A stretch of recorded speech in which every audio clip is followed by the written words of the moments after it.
Good morning student. आज की class में आप सभी बच्चों का स्वागत है।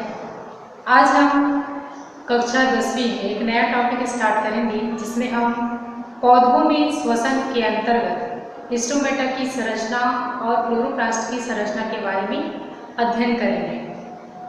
सबसे पहले हम स्टोमेटा की संरचना के बारे में अध्ययन करेंगे और वास्तविक रूप में स्टोमेटा जो है होता क्या है ना। इसके लिए जैसे कि आप सभी जानते हैं कि पत्तियों में दो सतह होती है, या एक आपका ऊपरी सतह होती है और दूसरा जो होता है आपका निचली सतह। तो पत्तियों को जो निचली सतह जो होती है ना, वहाँ पर आपका स्टोमेटा जो है पाया जाता है। तो स्टोमेटा जो है एक प्रकार का है ना, पत्तियों की निचली सतह में पाया जाने वाला एक छिद्र होता है जिसके माध्यम से वाष्पोत्सर्जन की क्रिया जो होती है वो पूर्ण होती है। वाष्पोत्सर्जन की जो क्रिया जो होती है वो क्या होता है, इसके लिए जैसे कि आप लोग जानते हैं कि पौधे जो होते हैं, पौधे के अंदर में क्या होता है, जैविक क्रियाएं जब होती हैं तो उसमें क्या होता है, अतिरिक्त जो जल जो होते हैं है ना, वो जो होते हैं क्या होता है आपका जल की बूंदों के रूप में पौधे के है ना पत्तियों के भाग से है ना जो छिद्र होता है या फिर स्टोमेटा जो होता है ना, उसी भाग से वो जो है क्या होता है आपका बाहर जो है निकलता है। तो जल की बूंदों का है ना, यानी कि जल जो होता है वो बूंदों के रूप में बाहर निकलना ही क्या कहलाता है, आपका वाष्पोत्सर्जन की जो क्रिया है वो कहलाती है।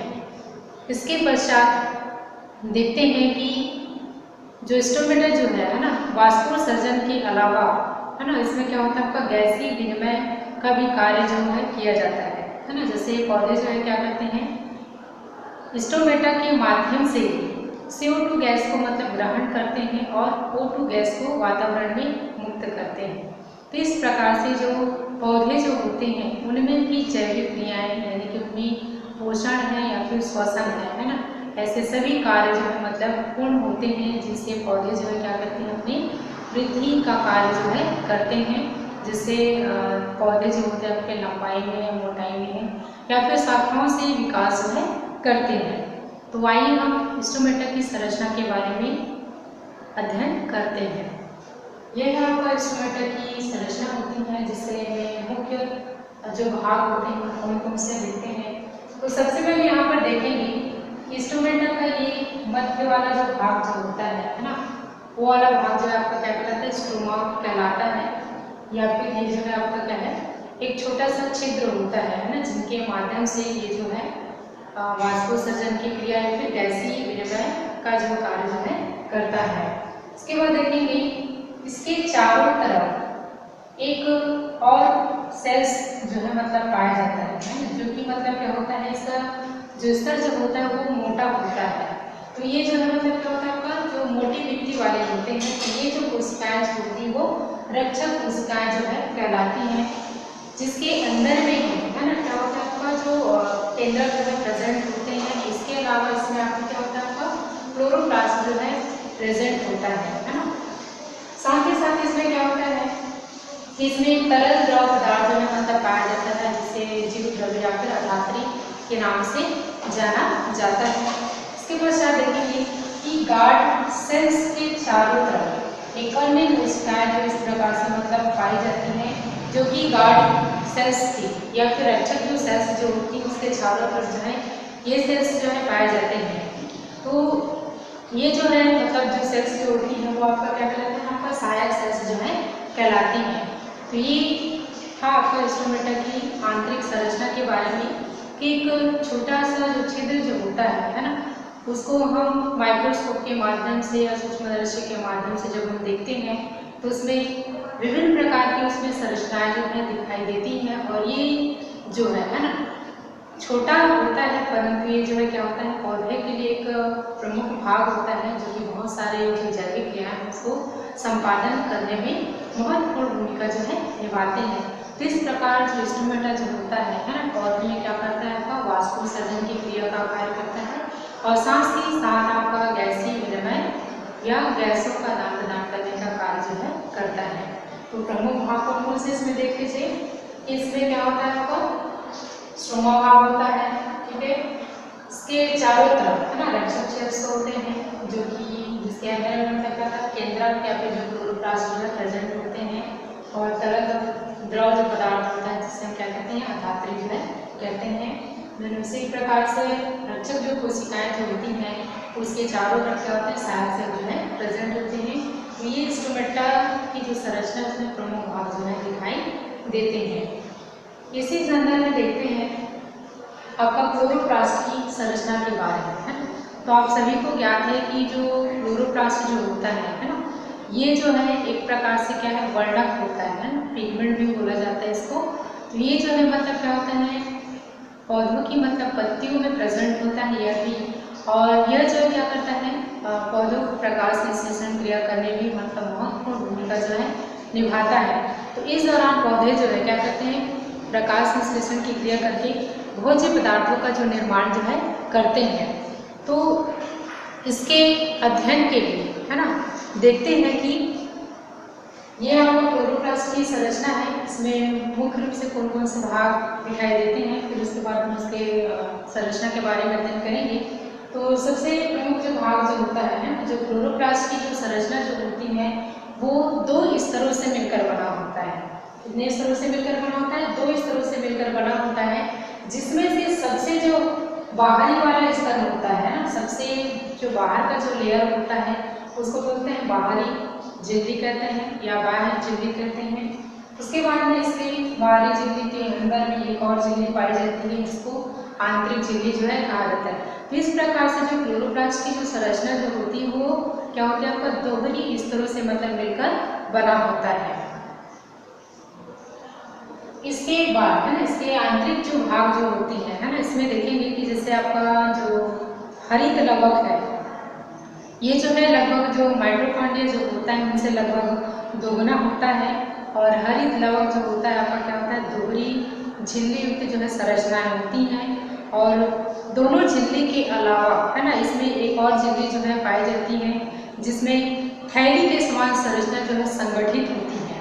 जैसे आप देखेंगे कि क्लोरोप्लास्ट की जो आंतरिक संरचना में आप देखेंगे तो यहाँ पर गोल या फिर थैली के समान या प्लेट नुमा जो संरचना जो दिखाई देती है ना, जिसे हम क्या कहते हैं, थैलेकाइड्स कहते हैं। क्या कहते हैं आपका, थैलेकाइड्स कहते हैं। थैलेकाइड्स जो है मतलब एक प्रकार के कैसे दिखाई देता है, ये सिक्कों की है ना, चट्टानों की भांति जो है दिखाई देता है, यानी एक के ऊपर यह जो है रखा होता है। तो इसको हम क्या कहते हैं, एक साथ